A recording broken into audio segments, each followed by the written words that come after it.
मेरे गुरुदेव के इतने सामाजिक संस्थाएं, सामाजिक सेवा के इतने प्रकल्प हैं कि कई दफ़ा तो बरसों बीत जाते हैं, हम अपने ही बनाए आश्रम में नहीं जा पाते। बरसों, अभी 2 वर्ष हो गए, मैं कानपुर गया, कथा में मुझे एक बड़ी ज़मीन मिली।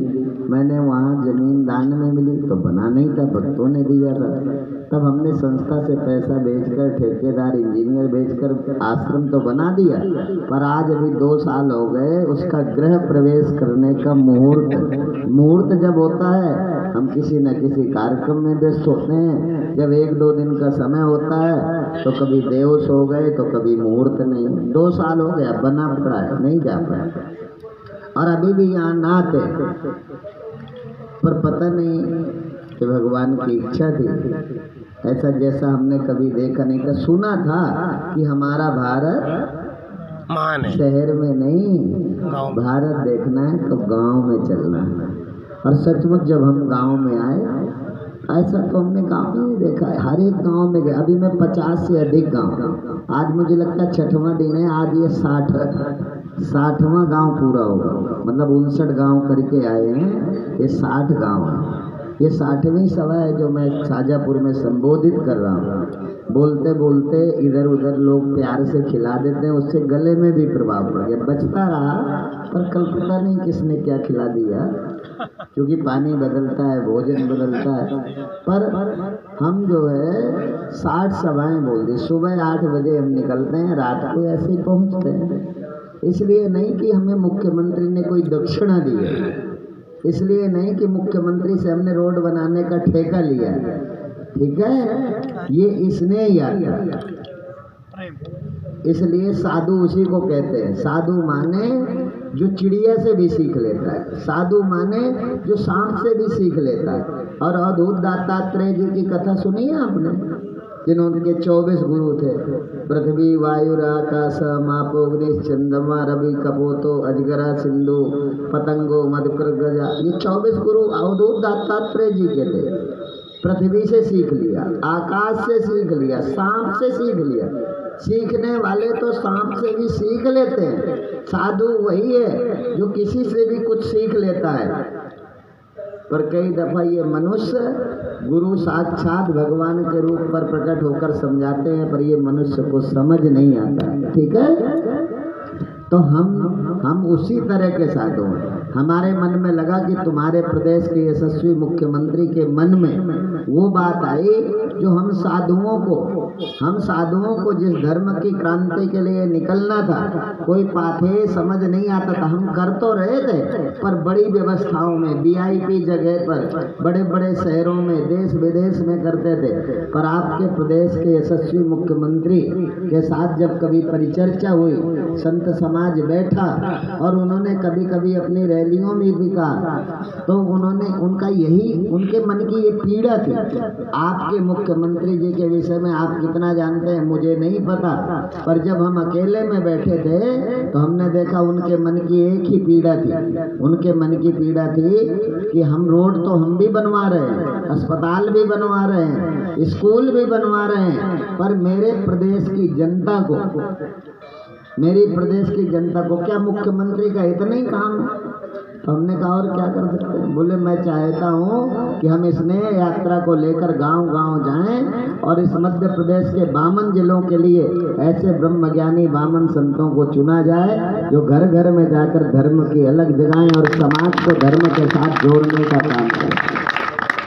तो ये इस नए यात्रा का जो स्लोगन है, जो हमारे आद्य जगत गुरु भगवान शंकराचार्य, जिन्हें शंकराचार्यम केशवम पादरायणम, जिन्हें भगवान शंकर का साक्षात अवतार कहते हैं, जिनका स्टैचू ओंकारेश्वर में बन रहा है, वो आचार्य शंकर का एक स्लोगन ये लिखा, सर्वम खलमिदम ब्रह्म, है ना, सर्वम खलमिदम ब्रह्म। न समझें तो पूरा का पूरा भगवान भी संसार लगता है। और यदि एक बार किसी गुरु की वाणी से समझ आ जाए तो पूरा का पूरा संसार भगवान लगने लगता है। और इसी क्रम में ये नहीं कि ये ज्योतिर्मय आनंद कह रहे हैं, ये नहीं कि आचार्य शंकर कह रहे हैं, हमारे बाबा गोस्वामी तुलसीदास जी ने भी कहा, सिया राम मैं सब जग जानी, करऊं प्रणाम जोड़ी जुग पानी। बाबा गोस्वामी तुलसीदास जी ने अपनी रामायण में कहा। तो समझदार व्यक्ति के लिए ये पूरा का पूरा संसार भगवान का विराट स्वरूप है। और न समझ अज्ञानी के लिए भगवान भी संसार लगने लगता है। इसलिए न समझ व्यक्ति भगवान को भी बांट लेता है। हम राम के भक्त हो गए, कोई हनुमान का भक्त हो गया। अब हनुमान वाला भगवान कृष्ण को नहीं जपना चाहता, भगवान कृष्ण वाला शिव को नहीं जपना चाहता। हमने भगवान का, ये मनुष्य को बंटवारे की आदत हो गई है। हम तुरंत भगवान तक बांट लेते हैं, घर ही में बंटवारा नहीं होता। हम भगवान बांट लें, गुरु बांट लें, हमारी जैसी जरूरत। आज हमें बंटवारे की जरूरत नहीं है, आज हमें संगठित होकर एक राष्ट्र बनकर जीने की जरूरत है। आज हमें जातियों में बंटने की जरूरत नहीं है। हम जातिगत भेदभाव से मुक्त होकर हम अपनी भारत माँ की सेवा के लिए समर्पित हों, संकल्पित हों। ये जातियाँ तो काम चलाने के लिए बनाई गई थी। जैसे मैं उदाहरण के लिए आपको समझाऊं, आप समझो। और ये तर्क से आप कितना समझते हैं मुझे नहीं पता, पर मैं जैसे आपको समझाऊं कि आप एक मिट्टी और भागवत में इसी को कहा, जो पहले था, जो संसार के पहले था। आमेवा समेवाग्रे नान्यत सच्चत्वरम पश्चादाम यदे तश्च यो वशिष्य सोचवा। जो पहले था वो अभी भी है और बाद में भी वही रहेगा। ये तो बीच में दिखने लगा।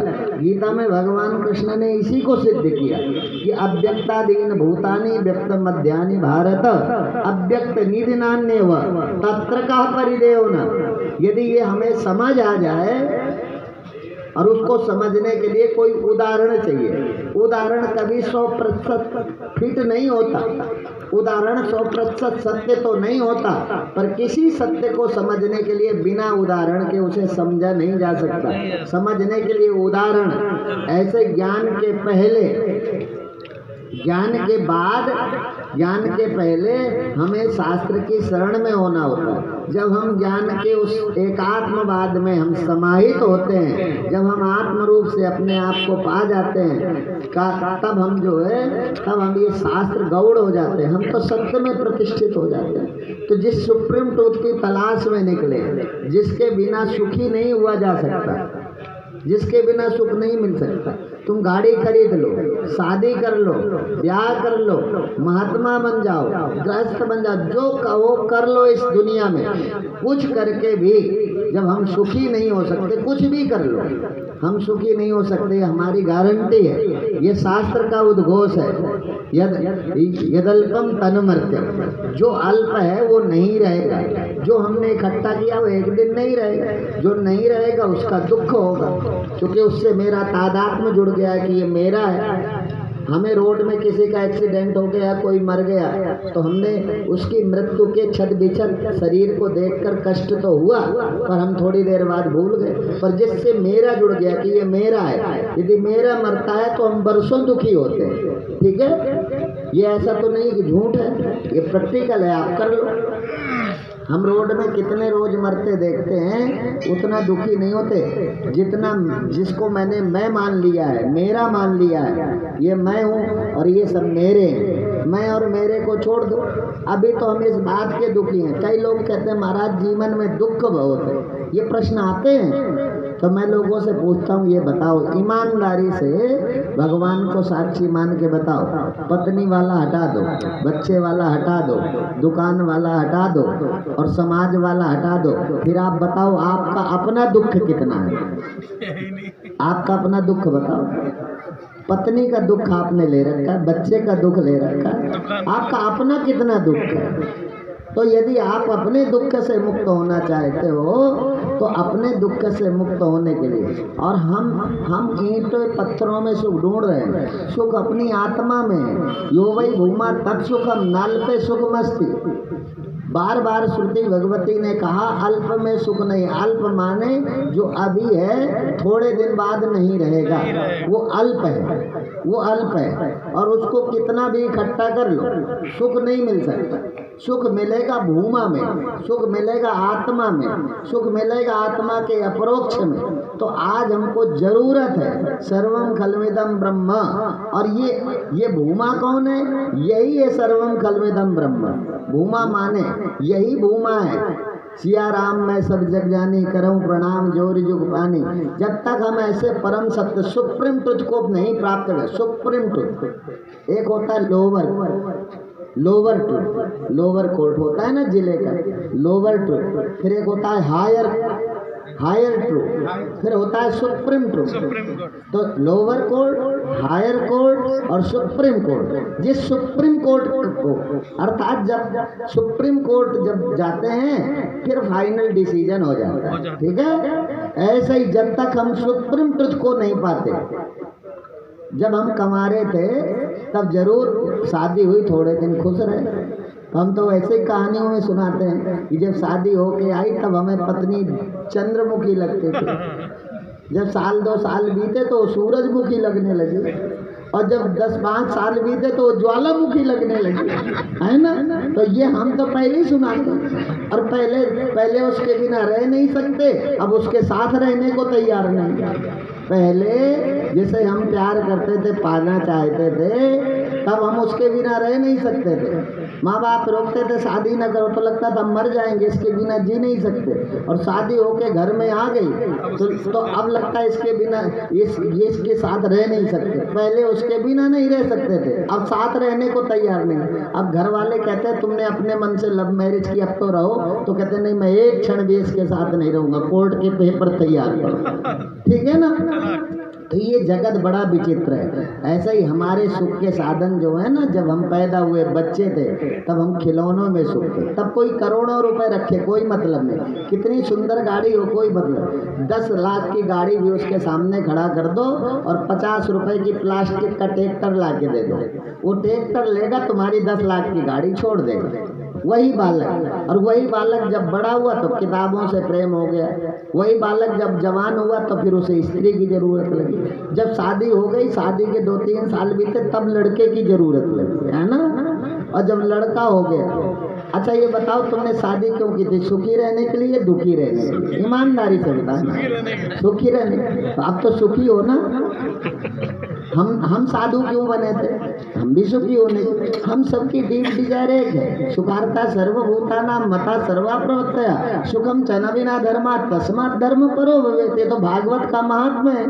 हम साधु बने थे कि सुखी हो जाएंगे, तुमने शादी की थी सुखी हो जाएंगे। तुमने संसार इकट्ठा किया सुखी होने के लिए, हमने संसार छोड़ा सुखी होने के लिए। ऐसा नहीं है, कोई दुख के लिए कुछ नहीं कर रहा, हम सब सुख के लिए कर रहे हैं। पर भगवान और गुरुजनों ने जो हमें उपदेश दिया है, जो हमें वेद भगवान कहते हैं, जो हमें उपनिषद कहते हैं, उपनिषद कहते हैं यो वै भूमा तत्सुखम, नल पे सुख मस्ती। यदि सुख चाहिए तो अपने आप को खोजो। और ऐसा नहीं कि आत्मा मिलेगी नहीं। पंजाब में गुरुजनों ने गुरबाणी में कहा, जिन